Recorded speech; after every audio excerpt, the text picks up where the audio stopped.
মৌলিক যে সমস্ত জায়গায় পরিবর্তন দরকার, সুশাসন কায়েমের জন্য, সত্যিকারের স্বাধীনতার স্বাদ জনগণকে দেওয়ার জন্য প্রত্যেকটি বিষয়ে বিএনপি বিরোধিতা করে চলছে। এটি জাতির সাথে সুস্পষ্ট প্রতারণা। তারা তাদের দেওয়া 31 দফা কর্মসূচি সংস্কারের, তাদের ইশতেহার, এটারও তারা বিরোধিতা করছে।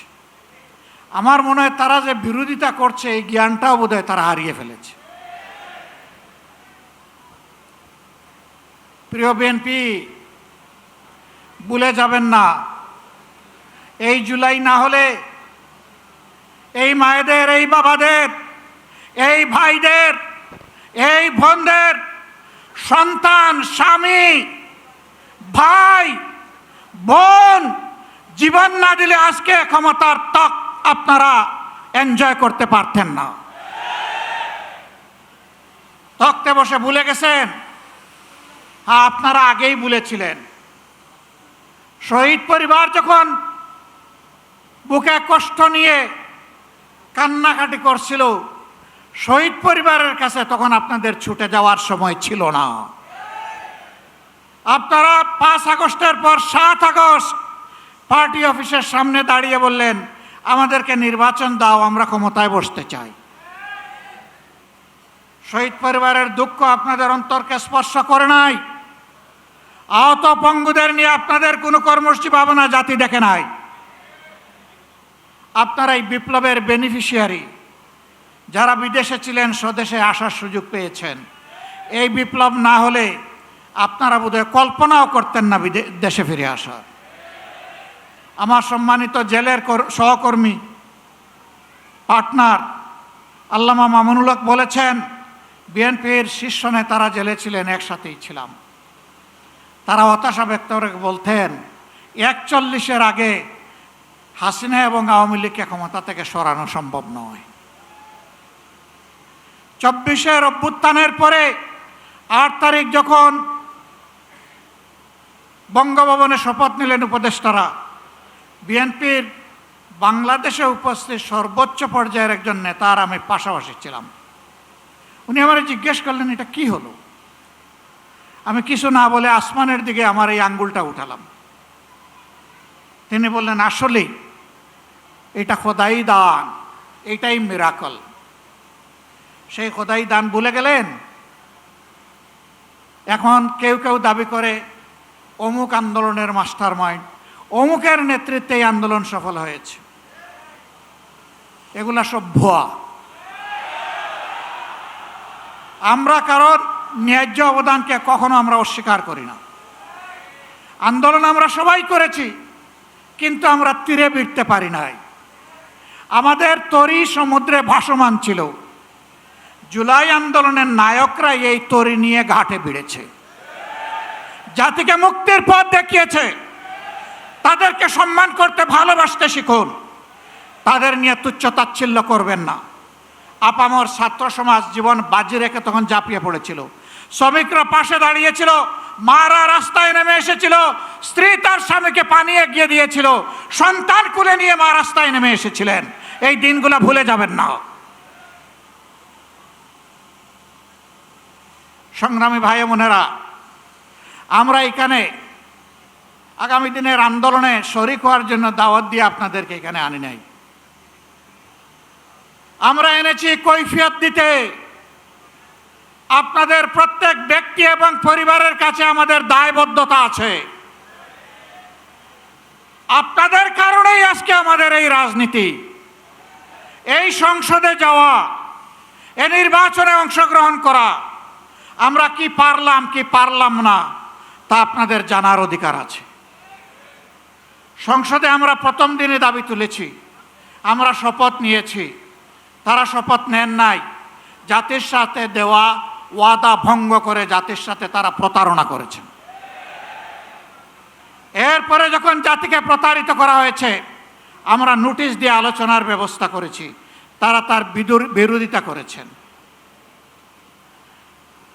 যে আইনগুলো সংশোধন না হলে, যে অধ্যাদেশ বাস্তবায়ন না হলে ফ্যাসিবাদী শাসনের পরিবর্তন হবে না, সেই সবগুলা আগের মতো, আগে স্বৈরাচারী সরকারের মতো রাখার পক্ষে তারা অবস্থান নিয়েছে।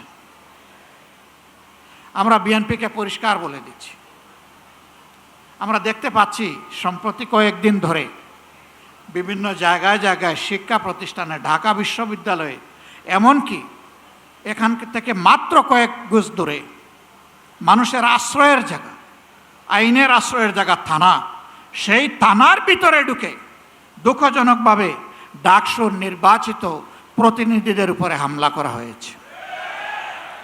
বার্তা পরিষ্কার। যেদিন তারা গণভোটের রায় অস্বীকার করেছেন, আমি বলেছিলাম বিএনপি আজকে থেকে ফেসিবাদের পথে যাত্রা শুরু করলো। এইটা ফেসিবাদ। গতকাল আপনারা দেখেছেন নেত্রকোনায় জাতীয় সংসদের নির্বাচিত সদস্য, বাংলাদেশ জামাতে ইসলামীর প্রতিনিধিত্বকারী, জনগণের প্রতিনিধিত্বকারী অধ্যাপক মাসুম মোস্তফার উপরে হামলা করা হয়েছে, গাড়ি ভাঙচুর করা হয়েছে, তার সহযোদ্ধা সহযোগীদেরকে নাজেহাল করা হয়েছে। এটা কোন বাংলাদেশ? এই বাংলাদেশকে আপনারা চেয়েছিলেন? আপনাদের সন্তানদের আবার পায়ের গুড়ালি দুই টুকরা করা হোক আপনারা চেয়েছেন? আপনাদের সন্তানদের উপর প্রকাশ্য দিবালিকে দা, কিরিস, কুড়ালার হেলমেট নিয়ে আঘাত করা হোক আপনারা চেয়েছিলেন? এই বাংলাদেশকে আমরা ধিক্কার জানাই। এ বাংলাদেশ আমরা চাই না। আমরা পরিবর্তনের বাংলাদেশ চাই, যেই বাংলাদেশে শিশু যখন ঘর থেকে বের হবে, কিশোর যখন বের হবে, যুবক যুবতীরা বের হবে, আমার মা বোনেরা বের হবে, তখন কারো বুক দরু দরু করে কাঁপবে না। তারা নিরাপত্তার সাথে বের হবে, কাজ শেষ করে আবার নিরাপত্তার সাথে করে ভিসবে। আমরা ওই বাংলাদেশ চাই। আমরা শিক্ষা প্রতিষ্ঠানে আমাদের সন্তানদের হাতে দা, কিরিস, কুড়াল দেখতে চাই না। আমরা খাতা এবং কলম দেখতে চাই। আমরা কোনো আদুবাই দাদুবাই শিক্ষা প্রতিষ্ঠানে গিয়ে আমাদের সন্তানদের উপর সড়িগুড়াক আমরা এটা দেখতে চাই না। এই সংস্কৃতি বন্ধ করতে হবে। যদি বন্ধ না করেন, মনে রাখবেন জুলাই শুধু 24 সালে ছিল না, জুলাই প্রত্যেক বৎসরে আছে। সে জুলাই আবার ফিরে আসবে ইনশাআল্লাহ, এবং তখন ফাইনালি ফেসিবাদের কবর রচনা হবে। শুভবুদ্ধির উদয় হোক, জনগণের রায়ের প্রতি সম্মান দেখান, 70% মানুষের রায় মেনে নিন, গণভোটের রায় বাস্তবায়ন করুন। যদি না করেন, আমাদের লড়াই সংসদের ভিতরেও চলবে, খোলা ময়দানেও চলবে ইনশাআল্লাহ। এবং আল্লাহর পর ভরসা করে বলতে পারি, এই লড়াইয়ে জনগণের বিজয় হবে ইনশাআল্লাহ। আমরা আপনাদের কাছে কথা দিয়েছি আগে, এখনও কথা দিচ্ছি। আমার সহযোদ্ধারা যেমন বলেছেন, ইনশাআল্লাহ আগামীর লড়াইয়ে জাতির প্রয়োজনে সামনের সারিতে থেকে আমরা যুদ্ধ চালিয়ে যাব। আমাদের জীবনটা আল্লাহর জন্য, মানবতার জন্য, দেশের জন্য, জাতির জন্য। আল্লাহ যদি কবুল করেন, গর্বিত শহীদ হয়ে দুনিয়া থেকে বিদায় নিব ইনশাআল্লাহ। গতকালকেও এই জায়গায় আরেকটা সমাবেশ ছিল, পরিষ্কার বলেছি, সিগালের মতো 100-1000 বছর বাঁচতে চাই না, বিড়ালের মতো বাঁচতে চাই না, সিংহের মতো প্রয়োজনে 1 সেকেন্ড আয়ু চাই আল্লাহ তাআলার কাছে। ওইটাই গর্বের। ইনশাআল্লাহ জনতার বিজয় হবে। আমরা নিরাশ নই, আমরা গভীর আশাবাদী। এ বাংলাদেশ পাল্টাবে, নতুন বাংলাদেশ গড়া হবে ইনশাআল্লাহ। সেই বাংলাদেশ গড়ার প্রত্যাশায় সারা দেশবাসীকে আমরা পাশে চাই, এবং আমরাও দেশবাসীর সাথে থাকতে চাই। আমাদের কোনো নিজস্ব দলীয় ব্যক্তিগত কোনো দাবি দেওয়া নাই। আমাদের সমস্ত দাবি দেওয়া দেশবাসীর অধিকার আদায়ের জন্য। এ লড়াই চলবে ইনশাআল্লাহ। লড়ে যাব ইনশাআল্লাহ, আল্লাহ সাহায্য পাবো ইনশাআল্লাহ, আমাদের বিজয় হবে। আল্লাহ হাফিজ। বাংলাদেশ জিন্দাবাদ। বাংলাদেশ জামাতে ইসলামী জিন্দাবাদ। 11 দলীয় ঐক্য জিন্দাবাদ। জনগণের বিজয় হোক। 36 জুলাই